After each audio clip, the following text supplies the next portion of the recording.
Now, let me explain what are the important roles that econometrics play in the general methodology of economic research that I just described. It's actually going to be in step 3, right? When we have the empirical verification of the model or theory. And econometric is a methodology for the empirical study in economics. It is based on the following fundamental axioms. So modern econometrics actually is built on the following fundamental axioms. Number one, any economy could be viewed as a stochastic process or a random experiment. The stochastic process or random experiments will be governed by some probability law. So this just simply saying that any economy is going to be viewed as a stochastic system or stochastic process. And the stochastic system or stochastic process is governed by some probability law.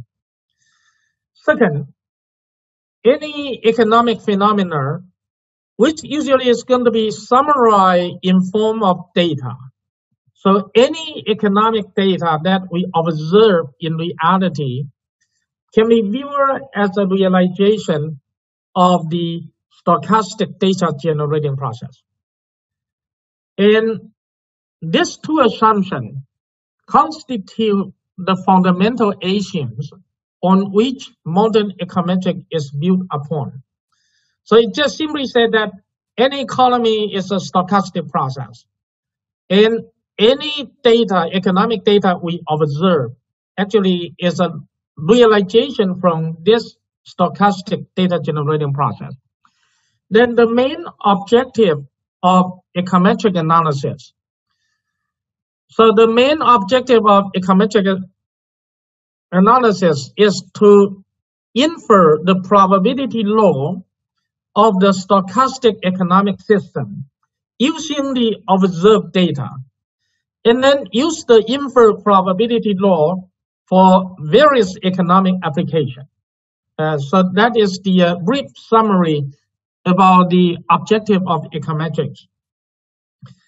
And the two fundamental axioms, actually, the reason we are using these two fundamental axioms on which modern econometrics is based upon, the main reason is that modern economy is full of the uncertainty, right? So uncertainty, there are a lot of uncertainty, market uncertainty, like a demand shock, supply shock, and so on. And there are also uncertainty, the so-called policy uncertainty, right? Economic policy uncertainty, and so on. And the shock from outside, that also create a lot of uncertainty there. The probability law of the stochastic economic system will characterize the evolution of the economy. And this probability law could be viewed as the law of economic motion, right? So the main objective is to use observed data to make inference of the probability law. And once we get knowledge about probability law, then we are going to use it for various applications. Econometrics actually is not simply an application of the general theory of mathematical statistics to economic data, right? So the way I just described, some people may tend to think, oh, then the so-called econometric is the statistical method and its application to economic data.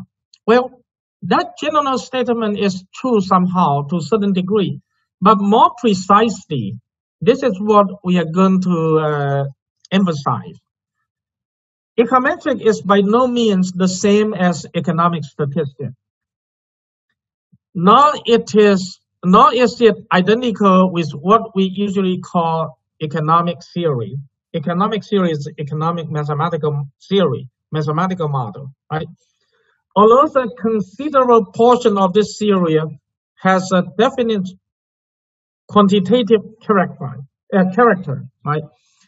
And nor should econometrics be taken as synchronous with the application of mathematics in economics. Right? The experience has shown that each of these three viewpoints, that is, view econometrics as a statistic, view it as a mathematical economic theory, or view it as the application of mathematics, those actually are necessary components, but they themselves are not sufficient. It is the unification of three components that I just mentioned that constitute modern econometrics. So what are the three components? Well, the first component, of course, is going to be economic statistics, right? And the second is going to be economic theory. Economic theory usually is going to be the mathematical economic theory. So the theory is represented using some mathematical model, right? That is second component. The third component actually is the mathematical statistic, right? So the econometric is going to be the unification of these three components together: economic statistic, economic theory, and mathematics.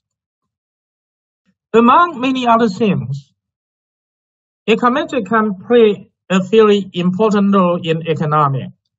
For example, econometrics will examine how well an economic theory can explain historical economic data, right? And especially those empirical data facts. That is the first role that econometrics could play. Second, econometrics can be used to test validity of economic theory or economic hypothesis. By validity, we mean that whether the economic theory or economic hypothesis are consistent with observed data. And third, econometrics can be used to predict the future evolution of the economy, right?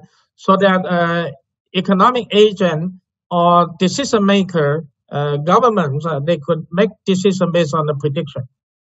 And finally, we could use econometrics to evaluate economic policy, to recommend business strategies, and so on. So those are all examples that econometrics could play in economics.